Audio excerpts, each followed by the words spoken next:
hello. Welcome to your 6 o'clock showing of Clear Cut. Your eyes are not deceiving you at the moment. Shannon is not here. She'll be joining us in just a second, but you still have me. Welcome. I hope you had a good week last week. There's a lot of things that happened per usual. We're going to try to cover most of those hot topics that we think are hot. And so we're going to get to those in a second. But the countdown, our countdown to Christmas continues. There are 41 days left until Santa comes to town. The Christmas song of the day or of the week, however you want to put it, is going to be Christmas, Baby Please Come Home, originally performed by Darlene Love. It was originally released in 1963. The song has notably been covered by names like Mariah Carey, Michael Bublé, and Chris Young. Chris Young is a version that I like and enjoy, and so you should definitely go and take a listen to it. Interestingly enough, the song did not chart on the Billboard Hot 100 until 2018, which is almost 5 decades, actually I think six decades later than it was originally released. And so I think that's pretty interesting. But for all those people who like the holidays and who like Christmas, you know, Thanksgiving is coming up soon. Shannon would want me to say that Thanksgiving is coming up soon, but Christmas is my holiday and I love Christmas, and so we're on the countdown to Christmas, so we'll be there soon. Something that happened just recently, last night around 10:30 p.m., tragedy struck the University of Virginia. Unfortunately, there was 3 students that were killed. Gunmen who, there was a charter bus that came back from a field trip. I think they went and saw a play. And when they came back, the gunmen opened fire and killed 3 individuals who were also members and played. They were juniors. All 3 of them were juniors, and they all played on the football team. Those individuals were Devin Chandler, Lavelle Davis, and Deshaun Perry. And the president of the university, Jim Ryan, also announced that there were 2 other victims that were wounded during the event, and there was also one that was in critical condition. I'm not sure if that one is included in the 2 or if that one is a separate of the 2, but there is at least 1 person in critical condition and at least 1 other person for sure that was wounded in the event. The university president, Jim Ryan, went on to say, "This is an unimaginable, sad day for our community."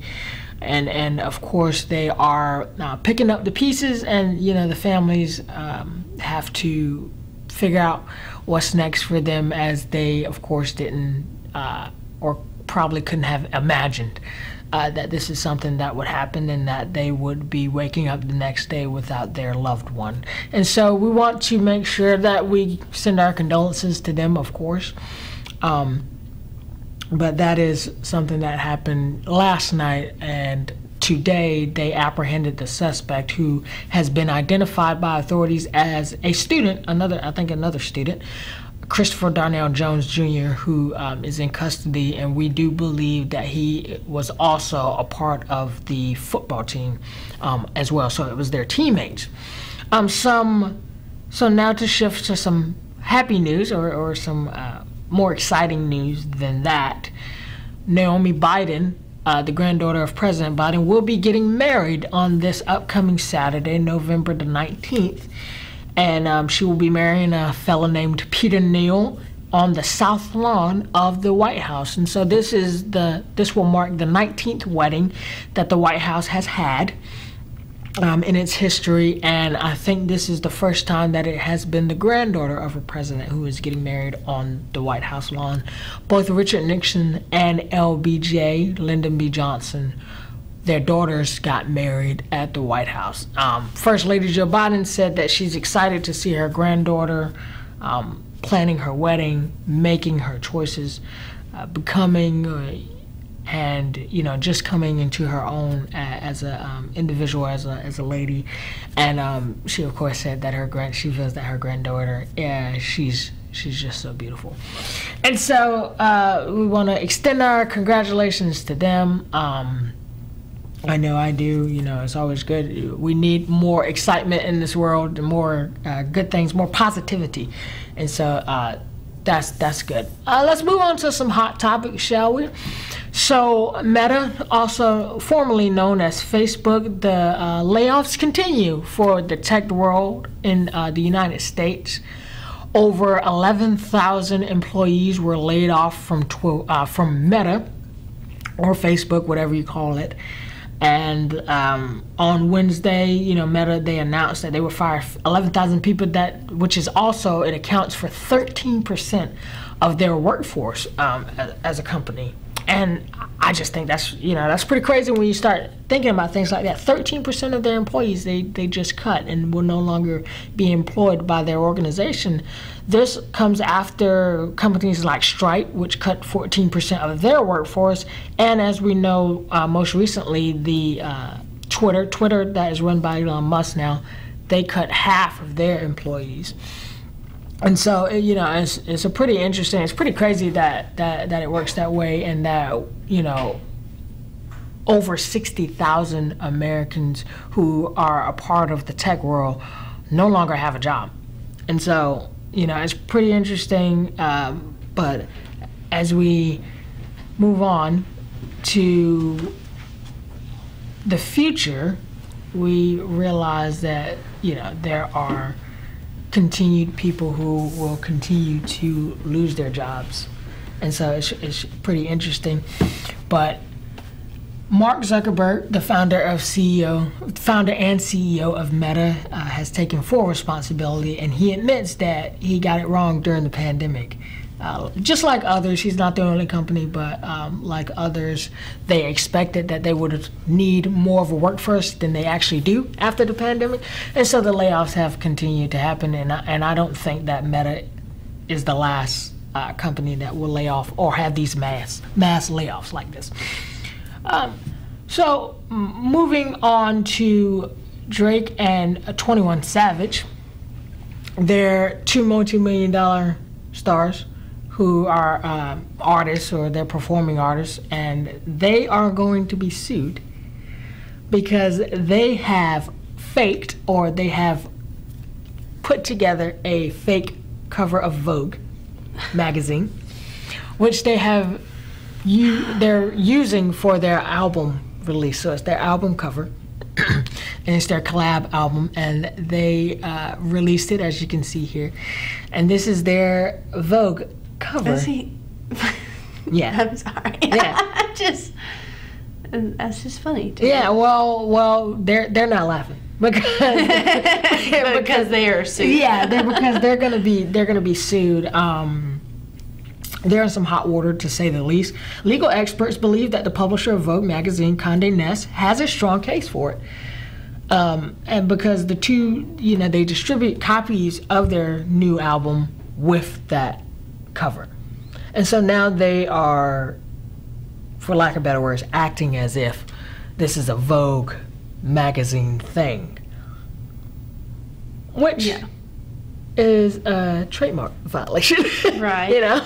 Right. And but you know they think they have a really good case against it. But they didn't really change it enough for you to not recognize that it's Vogue's signature. You know what I'm saying? There's a certain limit to how much the original can actually do if you've changed the original enough artistically. And they didn't change anything. They just added their own picture. Yeah, and so, and I think also Drake, the way that he went about it is he almost made it sound like he had spoken to Ann Wintour. Oh, they always do. Editor-in-chief of Vogue, and so obviously she was not happy. She was also not aware. And so, you know, Condé Nast, the publisher of Vogue, they have filed a 30-page lawsuit, and they are seeking damages of over $4 million. Or 30 pages, they're gonna get something. or, and legal experts share your opinion, or $4 million, or triple any profits from the album. They didn't just get that $4 million. They need to just get the $4 million and call that a win. Do you listen to Drake? Some of his songs. Some. Few. Just look. I can't tell you the last time I picked up my phone or a CD that said Drake and put it through my speaker. Well, hey, people have different. But there's a whole lot more going on with him besides just using Vogue's magazine stuff. Yeah. So, well, he's an interesting character. Honestly, I think this is an easy case for them to win. I think so too. It's there. I mean, it's kind of like in your lab. Whoever's the lawyer or the firm can get a good easy case under their belt. Oh yeah. And they need to go out and get one of these rookie firms and for sure. Because that's put them even on. Amber Heard's lawyer could do that. I don't know about all that. They will talk themselves into trouble. And having to spend more money, girl. But I think definitely they can get they'll get the marketing campaign ended. It'll be done. And, I could do this. We will. We could take this case. You're going down, buddy. Condé Nast, Vogue, if you're watching, we're your people. We're ready. We're your people. Ready we're ready to go. But. They're just in some hot water. So we're not going to give too much more attention to that because that's already a case one. I mean, I'm just waiting for the notification to come. Right. Out. Just say, they might as well settle at this point, honestly. Right. Yellowstone fans out there, whoever watches Yellowstone, there was a 2-hour premiere that I absolutely loved every second of it last night on Sunday, and. So the 5th season, as you can see, the 5th season of the popular Paramount show Yellowstone premiered, and what was interestingly a calm and gentle introduction to season 5. Mm-hmm. And so I've not gotten into the Yellowstone. That's okay. It takes certain people can get into it, some people cannot. That's a lot of profanities. In that show. Well, you know what I'm saying. Everything you watch today most has profanity. So it's okay. It's all right. But it's just a lot. Yeah, like I said, 2 hours yesterday, which was episode 1 and episode 2. They played back to back.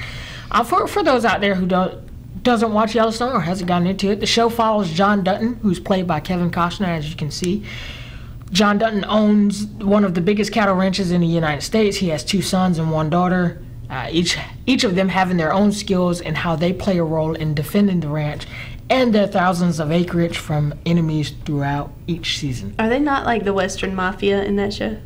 Oh my God, it's so funny that you mentioned that because that is exactly how my uncle explains the show. That's how they are. To people, and that's what they are. And it's kind of like, so the storylines and stuff that I've seen from Yellowstone are very similar to the storylines and things that I have seen from, what's Trace Adkins' show? You know the country show that he's on? Oh, Monarch? Yes. But they came after. But also they came the one that Reba is doing.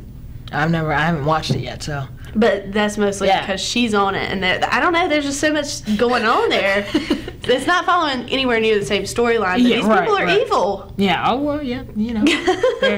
When you got, sometimes you just. Did you see her at the CMAs, by the way? I did, of course I did. Wonderful. And she was wonderful. One of the series' breakout stars is Rip Willer, who is that guy right beside Kevin Costner. If you know who Kevin Costner is, he's the one in the middle, and then the one to the right who basically looks like what you think a cowboy looks like, the Man in Black. He kind of looks like a cowboy police officer there. Yeah, well, he is exactly the opposite. He's known as the fixer or the bruiser of the Dutton family, and more so the enforcer, really. Oh. And so, he does a lot of things that will not be considered law enforcement friendly. That's a term, a fixer. Yeah. That started in Hollywood. I do know Hollywood, that. During the eras where The Wizard of Oz was being filmed. Right. It started in Hollywood, and then it went into the political scene. Well, but it was actually it was before The Wizard of Oz. In the very beginning stages of Hollywood, when people started realizing that they could get somewhere by bringing on these influential people into their shows. Yeah.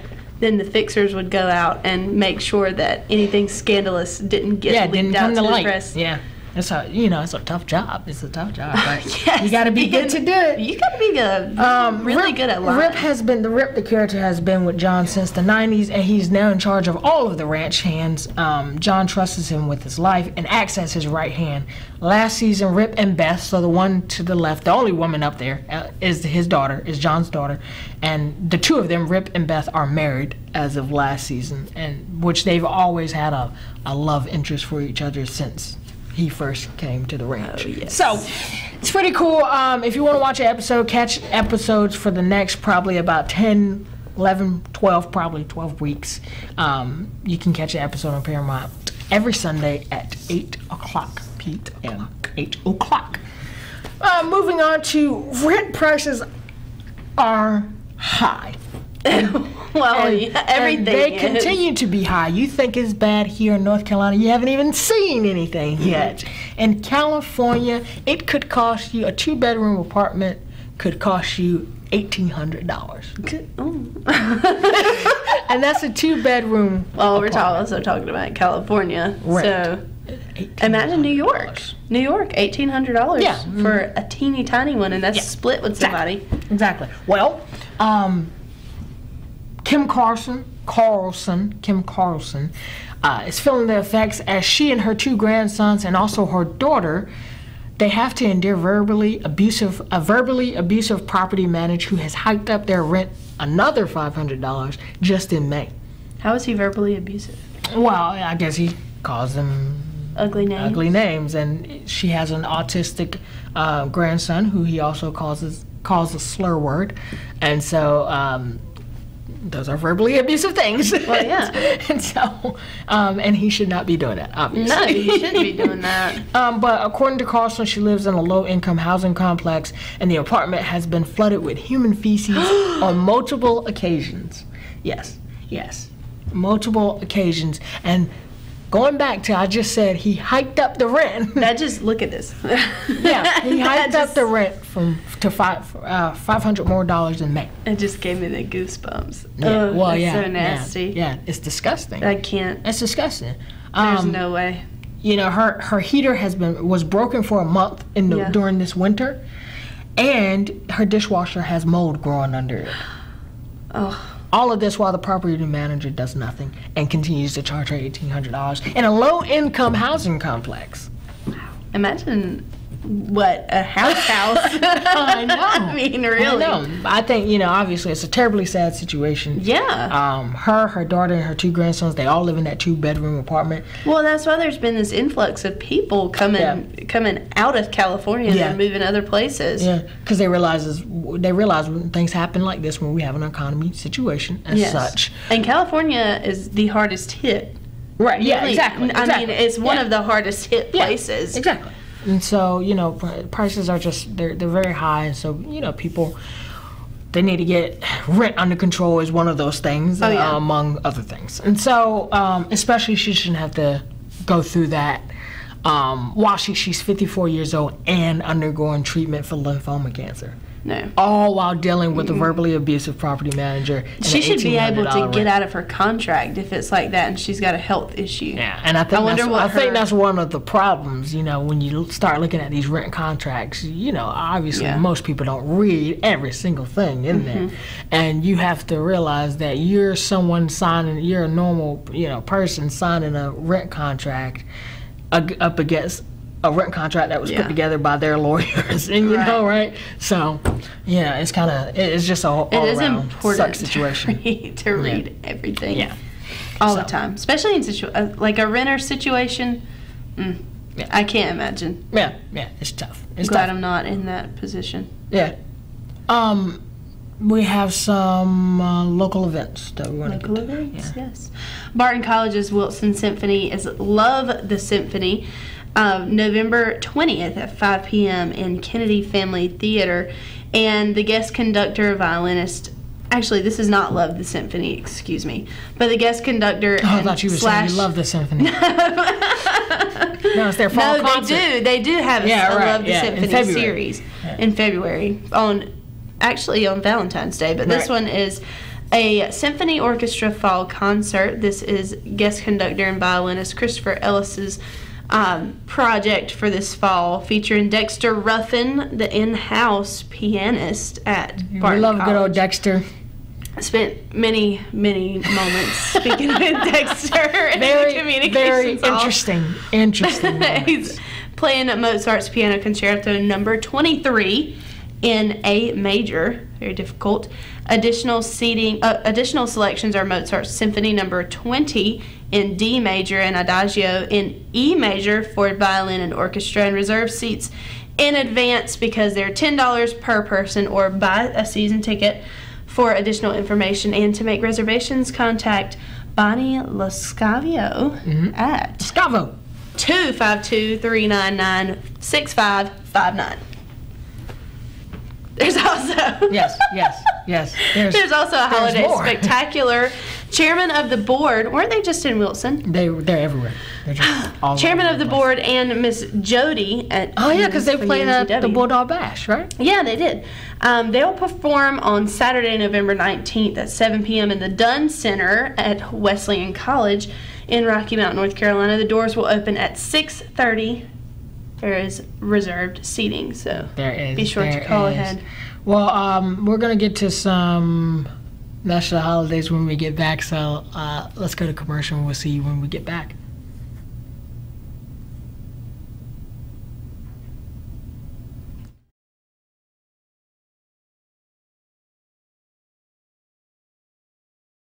The 2022-23 Performance Series is back. North Carolina Symphony Holiday Pops and A Christmas Carol. Coming in 2023, the Zuzu African Acrobats. And yes, you heard right, the Rat Pack one more time. The Kings of Las Vegas Swing. And wrapping up the season, To Kill a Mockingbird, Matilda the Musical, and Rashomon.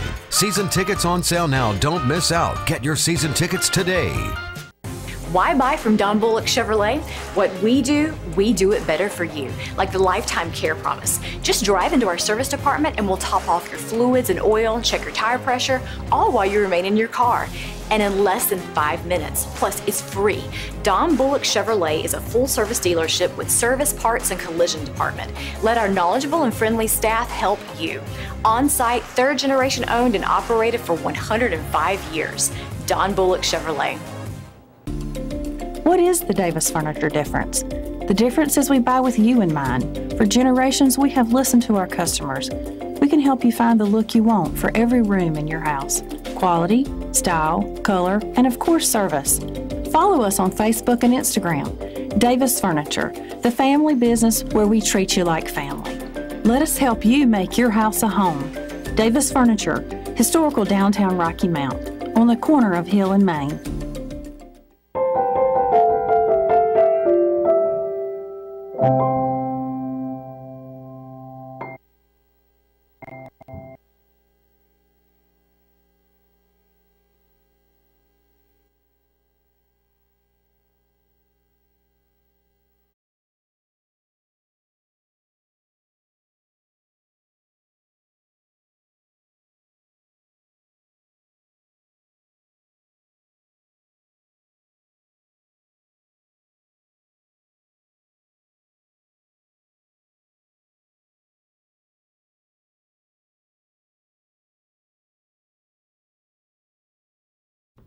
This week is National Anti-Bullying Week. Oh. I think that's a little bit of a thing that we should sit here and think about, because we just talk about a landlord that apparently Is a bully. can't handle himself. It's also, tomorrow is National I Love to Write Day. I love to write. Oh, well, You love to write. I do. You will enjoy that day. I will enjoy that day. That's what I do all day. Wednesday is Have a Party with Your Bear Day. I had a. What'd you say? With your bear. With my bear? Mhm. Like my pet bear? Like a stuffed animal bear. Oh, If you want sorry. to. If you want to have a holiday with him. It's also National Andy Day on Wednesday. And then on Thursday, we have a couple of things going on Thursday. There are things that I cannot pronounce. Okay. It's all right. We've got an International Students Day on Thursday. That's going to be a lot of fun, especially, getting to celebrate all of your friends and stuff from other countries that have come in, and you're able to pursue an education with them. We had some of those. We had a lot of those. Yeah. So it's also National Rural Health Day. If you're in the rural, like Yellowstone, you get to have help. Oh, okay. Well, all right then. And then there's also on Thursday. Thursday is a full day of national Thursday holidays. is a full day. So it's National Take a Hike Day on Thursday. It's a good day to tell somebody that. Take a hike. Take a hike. Oh, you mean like the Take a hike, the like negative. be mean. Friday is Apple Cider Day. Perfect time of year for that. I had apple cider. Not this past weekend, but the weekend before. You know, I'm not a big apple cider guy. I like I mean, it. I can drink it, but I think the last time I drank apple cider, we were in college and we were doing exams, and I was in the library. And you were sad. Because we were sad doing Yes, exams. yes. The last time I had it was in the mountains and it was frozen. It was like slushy. You would like that, probably. No. Don't make that face. I don't think so. Is that it? You got anything for Friday? Friday's not. Yeah, I said Friday. Oh, what'd you say? Friday was. Is it Apple Cider Day? Yeah, Apple Cider Day. Oh, okay. Friday's Apple Cider. There are a couple more. It's also Mickey Mouse Day. Okay. Well, anyway. Are you a Mickey Mouse adult? A Disney adult? Oh, yes. I will go to Disney just like that. All you gotta do is say, hey, you wanna go to Disney? Yes. Well, let's go. We're going to Disney. Maybe we'll let you. Maybe we'll let you know about it next time we see. I think we're gonna wrap up a little early here. Huh? A little early. Then we're gonna get out of here, guys. We won't see you next week, but we will see you the week after. So join us back. This was Clear Cut with Shannon and KJ.